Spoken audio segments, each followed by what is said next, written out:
What's up, everybody? Jackson here, and recently Nintendo decided to remove their user review system on their website. The word that they gave to Game Informer was Nintendo.com recently offered a trial customer review feature to let users share feedback about Nintendo Switch games on our website. The response has been positive, and Nintendo appreciates the time and effort that reviewers put into their thoughtful commentary on the games. Nintendo has removed this feature. As we evaluate the future of the ratings functionality on Nintendo.com, we have no estimate on when an update will be provided on the status of this initiative, but we appreciate the enthusiasm shown for the trial. Okay, so this is my problem with this, is if it's something like a technical thing where they're trying to get it working for the website, maybe there were problems with the website, I can understand that. Any other excuse for this is complete and utter bullshit, just like any excuse from Sony on why there's not user reviews on the PlayStation Store. Xbox, no user reviews on the store. I don't know if there are or not on the Xbox, but I know for sure there's not on the Sony. And now we know for sure that there's not on Nintendo. Now, the thing about this that makes me question the motives behind this is that Nintendo licenses a lot of games. They put a lot of money into games. They're doing kind of what Sony did with the beginning of the PS4, where Sony kind of went out and threw money to everyone. They said, "Here, we'll take exclusive rights on your game for a year. We'll take exclusive rights on your game, period." And they did that with a bunch of indie people, timed exclusivity. And it's a great thing. And honestly, I think it's one of the reasons the PlayStation 4 rose above Xbox is because they were willing to do that. And honestly, it just had more games. It had, better exclusive titles. It had better, timed exclusives. And of course, don't let us not forget about the Destiny, shit like Destiny, where they buy, just pieces of a game, early access to pieces of a game for their PlayStation Plus users in order to justify the fucking price that they put on it every year so that you can play games you already own online using a service that you've already paid for, right? And then they give you free games out like Bloodborne, blah, blah. Anyway, moving past that. The point of this video is to express how I feel like user reviews are almost the best place to go for news about video games. Now, of course, there's guys like ACG on YouTube. There's, lots of really good YouTuber reviewers that'll give you the honest, heads up about a game, no matter what. Okay, no matter what, they will give you an honest heads up look at the game.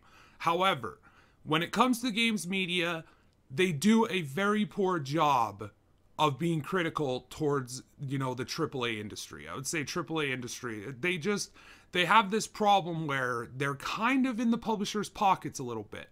Because if they decide to write, an unfair review or, what the developer views as an unfair review, they're fucking with their sales. And that's not going to happen because now you're not invited to our next, meet and greet and dinner business, thing where we show off shit and give you free shit and you're not coming anymore. All right, we saw it with Angry Joe with Destiny 1. He was flown out to Bungie HQ. They gave him the tour. They gave him, access to all of these developers and shit. He says, Destiny comes out and he says, look, it's a fun game, but it's kind of crap in the end. It's kind of samey. It's definitely not the promised, messiah of a game that we were told it would be when they said that it would have a place on the shelf next to Lord of the Rings and Star Wars. All right, so they made a lot of bold claims, and I honestly don't think it stacks up. There's a lot of samey gameplay, a lot of dumb grinding for dumb things that don't matter, and you can tell that the loot system is just fucked. Basically, Joe gave Destiny 1 an honest fucking review. What happens then? Well, Destiny 2 comes out, and guess who doesn't get to go? Guess who's gotten slapped on the bum and put in the fucking no invite, no fucking, press list, right? Angry Joe, right? And that's the problem. So from the games media, you're almost always going to get sugar-coated reviews, sugar-coated game scores. I mean, they rate things out of 100 sometimes, and it's always above 80. They rate things out of a 1 to 10 list, and it's always a 7.5. Like, it's never lower than a 7.5, right? But on game services like Steam, like Good Old Games, I can go to a game, scroll down, look at the fucking reviews, read what people are saying in the forums. That sort of stuff being right there where you're playing the game, not where you have to I mean, on the case of console, if you don't have a PC hooked up to the same place you have a console, you can't switch over and just hit YouTube and type in blah blah. You have to circle out of whatever you're doing or exit out whatever you're doing. Then you gotta wait while the fucking YouTube app opens. Then you gotta search it. Then you gotta close it down and then open the game, right? So just imagine if on Sony, on Nintendo, like in not even Nintendo's case, do I think they did it good enough? I think that user reviews should be available on the store page, on the digital store page, okay? Because we have men like Sean Murray, right? However you might feel about him, needless to say, a lot of bullshit was talked, and he sold the fuck out of his games thanks to a huge portion the games media. Kotaku saying it 1E3 forever. You know, I had a commenter, uncompetitive. He comments a lot on my stuff.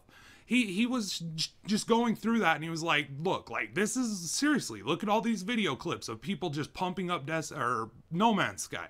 And it's true. Because every time before No Man's Sky came out and I watched something on it, it was talking it up like it was going to be the best fucking space exploration RPG MMO on fucking Earth, right? And these fucking journalists never asked the questions that needed to be asked. They never informed the consumer of the things that they needed to be informed of, right? But then you go to user reviews of No Man's Sky day one, it's crashing. It's, you know, it's fucking rough release. It's maybe if they patch it, I mean, there's some stuff here that's good, but oh, look, the inventory space is bullshit. I can go on and on about the problems with that game. But I would say the fact that it was barely functioning on release, barely working, hard crashing on the Sony and the PC, bogging down performance on the PC, hard crashing every 10 seconds on the fucking Sony. I'd say that's enough that someone should have informed us. Someone who has that unfettered access, who has the access to Sean Murray to ask the questions that matter, should have been able to do it and should have done it and should have informed the consumer of what might be a fucking absolute waste of $60. You might as well have thrown it down a fucking drain with the value you can get in other games elsewhere. All right? Now, that's why, in my opinion, user reviews are so important, because it's coming from people like me. So when I sit down and I'm looking at games on Steam and I'm like, oh, this is on sale, I look at it, I scroll down, I read through the fucking user reviews. I like to find, you know, a good one and a bad one, and then read another good one and another bad one. And that, it's so informative to me, as with my particular tastes, there might be something in the game that someone hated, but now that he's expressed it, I'm like, that's not something I really don't think I'd give a shit about. Or if it's something awesome in the game they're talking up and it's something that I personally don't like. For example, it could be a survival horror game and they're saying, well, this is done very well. This is done, you know, the stealth is done very well. You know, the resource management is done very well. And I read that and I'm like, fuck this game. Someone else reads it who loves survival horrors. They're getting something else out of it. And these are reviews written by regular ass gamers who just loved the game or hated the game or are just passionate about getting their opinion out about a game. And having access to that right where I can buy the game, right before I buy the game, I can just scroll down and read some shit. I can't tell you how nice that is. And I mean, at this point, even Netflix has fucking user reviews. I doubt they do on their app, but I know for a fact on the PC, on their website, you can go, you can leave a review, you can read reviews.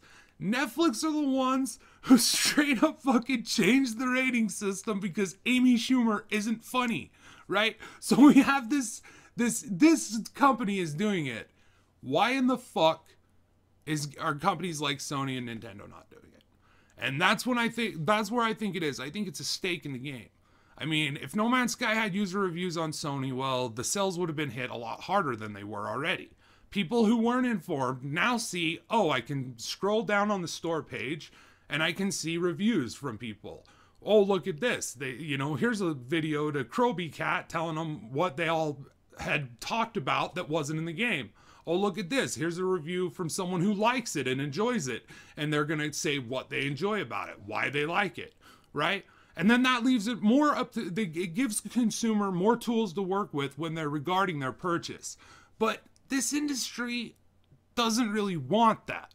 Because like I said, this is The AAA publishing, these are the people that are pushing out shit like Battlefront 2. These are people, you know what I mean? So these are the sorts of things they don't give a fuck about.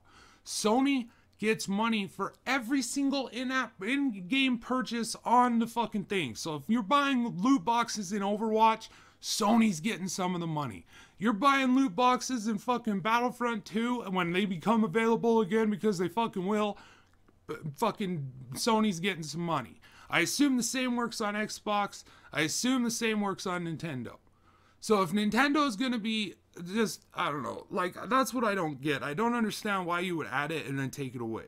Like, that seems like a weird move. And that's why part of me, I honestly don't know if this is just like them trying to get the website working better, or them just trying to fucking like iron out like the online, you know, the host or whatever it is.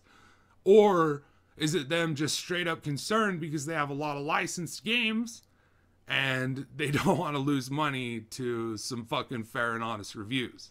That's the question.